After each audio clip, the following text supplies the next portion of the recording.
ശ്വേതയ്ക്കെതിരെ പടയൊരുക്കവുമായി അമ്മയിലെ സ്ത്രീകൾ. ശ്വേതയുടെ നേതൃത്വത്തിലുള്ള ഭരണസമിതി തുടരണമോ വേണ്ടയോ എന്നതിൽ വനിതാ അംഗങ്ങൾക്കിടയിൽ വോട്ടെടുപ്പ് നടന്നു. പെൺമക്കൾ എന്ന വാട്സാപ്പ് ഗ്രൂപ്പിലായിരുന്നു വോട്ടെടുപ്പ്. അംഗങ്ങളുടെ ഓഡിയോ സന്ദേശങ്ങൾ പുറത്ത്.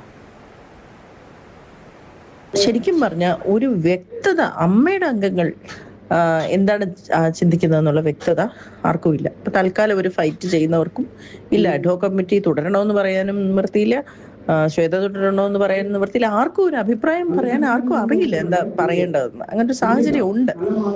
അപ്പോ നേരത്തെ മളി ചേച്ചി പറഞ്ഞ പോലെ ഐ എം നോ ബഡി എന്നുള്ളൊരു തോട്ട് എല്ലാവർക്കും ഉണ്ട്. തുറന്നു പറയുന്നവരുടെ മാത്രം അഭിപ്രായം ആകരുത് മുന്നോട്ട് വരുന്നത്. സത്യസന്ധമായിട്ട് ഈ ഗ്രൂപ്പിലുള്ളവരെങ്കിലും ഒരു പോളിംഗ് പോലെ നിങ്ങളുടെ അഭിപ്രായങ്ങൾ തുറന്നു പറഞ്ഞാൽ അതിനകത്ത് ഒരു നാണക്കേടും വിചാരിക്കേണ്ടതില്ല. എന്താണെന്ന് എല്ലാവരും അഭിപ്രായം പറഞ്ഞാൽ നമ്മൾ എന്താണ് സ്റ്റാൻഡ് എടുക്കേണ്ടതെന്നെ കുറിച്ച് ഞങ്ങൾക്കൊരു വ്യക്തത വരും. അരുൺ ശങ്കർ വിവരങ്ങളുമായി ചേർന്നിട്ടുണ്ട്. അരുൺ ശങ്കർ, ഈ പെൺമക്കൾ എന്ന് പറയുന്ന ഗ്രൂപ്പിലാണ് ഇപ്പോൾ ഈ ഓഡിയോ സന്ദേശമൊക്കെ വന്നിട്ടുള്ളത്, വോട്ടെടുപ്പും നടന്നിട്ടുള്ളത്. എന്താണ് ഇതിന്റെ വിശദ വിവരങ്ങൾ? ഇവർക്ക് ഈ അഭിപ്രായം പറയാൻ കഴിയാത്തത് എന്തുകൊണ്ടായിരിക്കും? ഈ അമ്മയിലെ കാര്യങ്ങളാകെ കുഴിഞ്ഞു മറിഞ്ഞ അവസ്ഥയിലാണ്. കഴിഞ്ഞ ജൂൺ മാസത്തിൽ നടന്ന ജനറൽ ബോഡിക്ക് ശേഷം ശ്വേത മേനോൻ രാജി പ്രഖ്യാപിച്ചിരുന്നു. പക്ഷേ രാജി പ്രഖ്യാപനത്തിൽ നിന്ന് നാടകീയമായിട്ട് പിന്നീട് പിന്മാറുകയും താൻ തന്നെ സംഘടനയെ നയിക്കുമെന്നുള്ള പ്രഖ്യാപനവുമായി ശ്വേത മേനോൻ രംഗത്തെത്തുകയും ചെയ്തു. അതിനിടയിൽ ഒരു അഡ്ഹോക് കമ്മിറ്റിയൊക്കെ രൂപീകരിച്ചിരുന്നു. അഡ്ഹോക് കമ്മിറ്റിക്കെതിരെ ശ്വേത മേനോൻ കോടതിയെ സമീപിച്ചിരുന്നു. അഡ്ഹോക് കമ്മിറ്റിയുടെ പ്രവർത്തനം വിലക്കിയിരുന്നു. അങ്ങനെ സംഘടനയ്ക്കകത്ത് തന്നെ വലിയ രീതിയിലുള്ള അസ്വാരസ്യങ്ങൾ നിലനിൽക്കുമ്പോഴാണ് സംഘടനയിലെ സ്ത്രീകളുടെ വാട്സപ്പ് ഗ്രൂപ്പായ പെൺമക്കളിൽ ഇതുമായി ബന്ധപ്പെട്ടിട്ടുള്ള ഒരു പോളിംഗ് നടന്നത്. അതായത് നിലവിലെ ഭരണസമിതി, അതായത് ശ്വേത മേനോന്റെ നേതൃത്വത്തിലുള്ള ഭരണസമിതി തുടരണമോ വേണ്ടയോ എന്നുള്ള കാര്യത്തിൽ ഒരു പോളിംഗ് നടന്നു. അതിൽ 32 പേരാണ് പങ്കെടുത്തത്. ആ 32 പേരും തുടരേണ്ടതില്ല എന്നൊരു തീരുമാനമാണ് അവർ അറിയിച്ചത്. ഏകദേശം 120ഓളം അംഗങ്ങൾ ഈ ഗ്രൂപ്പിൽ ഉണ്ടെന്നാണ് അറിയുന്നത്.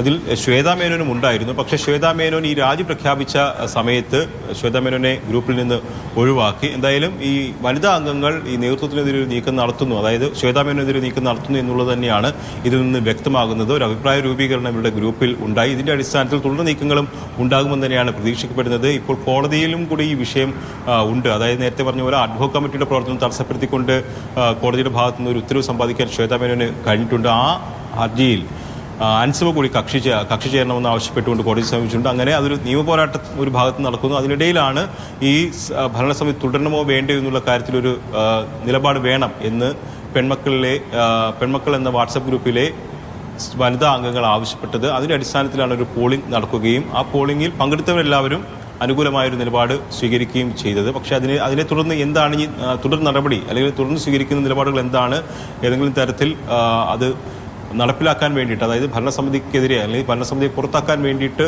മറ്റെന്തെങ്കിലും നടപടികൾ കൈക്കൊള്ളുമോ എന്നുള്ളതൊക്കെ വരും ദിവസങ്ങളായിരിക്കും വ്യക്തമാവുക.